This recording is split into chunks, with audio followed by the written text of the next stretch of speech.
आतंकवादी है। मुलाकात में करन दे रहे उनकी।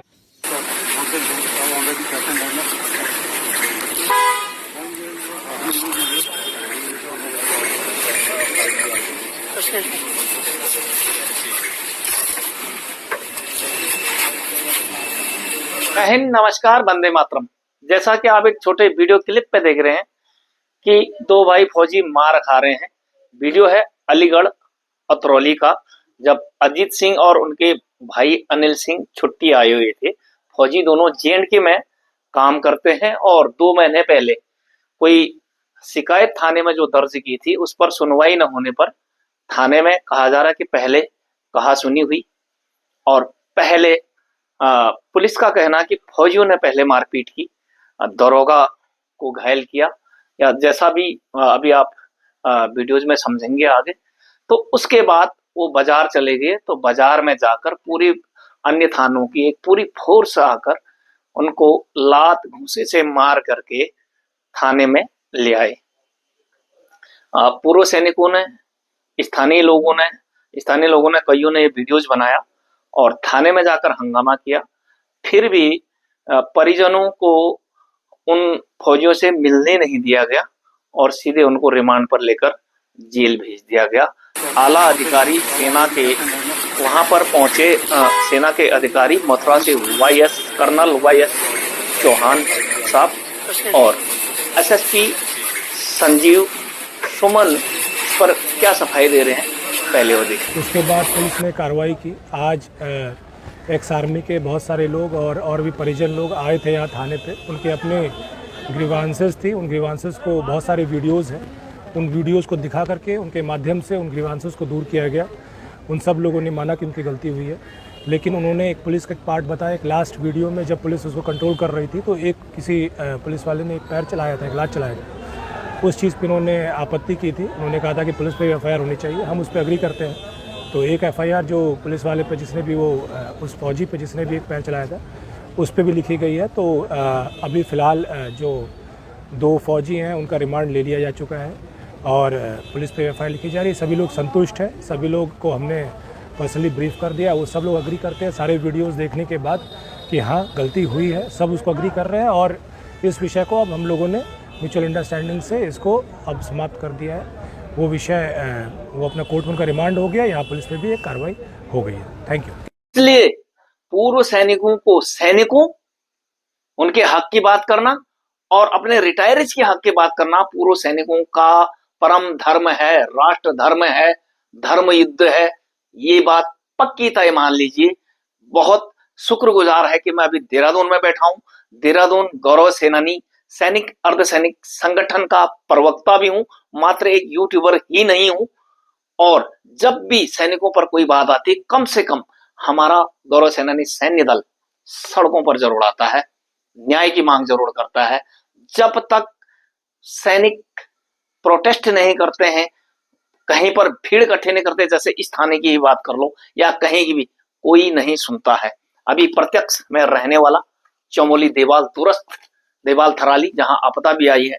ये देखिए, मैं खुद गया था पटवारी के पास, राजस्व विभाग के पास, कानगो के पास, कि जो प्रधानमंत्री ग्रामीण सड़क है वो टूट गई है। मेरा खेत दब भी गया और पहले जब वो बनी थी तब कट भी गया। मैं नौकरी पर था, सभी को क्लेम मिली, केवल मैं छोटा हूं। लाखों क्लेम लिया लोगों ने और सिर्फ ये बताना था, फोटो सहित लाया था कि आप खेत नंबर बता दें, क्योंकि उसमें खेत नंबर, पहाड़ों में सीढ़ीदार खेत होते हैं, खेत नंबर का इतना जजमेंट नहीं आता है, ताकि मैं PMGSY प्रधानमंत्री ग्रामीण सड़क योजना के दफ्तर में जाकर उसको क्लेम के लिए कह सकूं। लेकिन ऐसा हुआ नहीं है। पहले वहां जाइए, करण प्रयाग जाइए, वो हमें आदेश करेंगे, तब जाके हम काम करेंगे। वह क्या सिस्टम है, सिस्टम सिखा रहे हैं, मदद कोई नहीं कर रहा। और उस बीच आपको पता है, मैं 21 तारीख को देहरादून आया हूं। 22 से फिर से चेपड़ों थराली, भगवान दिवंगत आत्माओं को शांति प्रदान करे जिनका नुकसान हुआ है। उसके लिए गौरव सेनानी संगठन डोनेशन भी जुटा रही। इससे पहले आपने वीडियोज भी देख लिया हो। उन स्थानों पर हम लोग जाएंगे जरूर। प्रशासनिक व्यवस्थाएं थोड़ा ठीक हो जाएं, सड़कें ठीक हो जाएं, अभी खुद के लिए भी खतरनाक है। लेकिन मेरा मतलब है, यदि संगठन ना हो, सैनिक प्रोटेस्ट ना करें, पूर्व सैनिक, तो क्या कोई काम करेगा? क्या हमें कोई पूछता है इसी प्रकार उन सैनिकों को पूछा नहीं गया होगा जिसकी वजह से वो वायलेंस हुई है। मानिए मैं अगर उस चौकी में, उस राजस्व विभाग की चौकी में मैं हंगामा करता हूं, तो तब क्या होता? जब ऑन ड्यूटी सैनिकों को खुलेआम पीट रहे हैं, मेरा साथ कौन देता वहां पर? वहां पर ऐसा कोई जागरूकता संगठन नहीं है वहां के, यानी कि पिंडर घाटी के, मैं खुद कह रहा हूं, वहीं का रहने वाला हूं। सीआईडी में लिक्विड कब आ रही, सामान कब आ रहा, उसके लिए जागरूक है। या फिर पंच प्रधान बनने से लेकर राजनीति तक खूब सक्रिय हैं, लेकिन अपने संगठन के लिए, अपने राइट्स के लिए, अपने अधिकारों के लिए, जागरूकता के लिए कोई घर से बाहर नहीं आता। कोई संगठन नाम की चीज नहीं है, इसलिए भी संगठन जरूरी हो जाते हैं।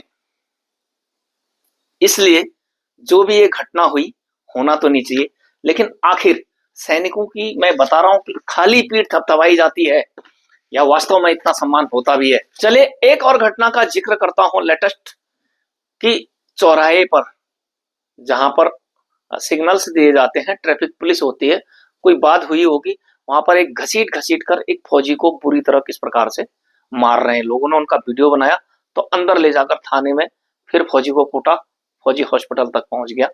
और इस प्रकार की घटनाएं आप देख सकते हैं कि कितना सम्मान होता है।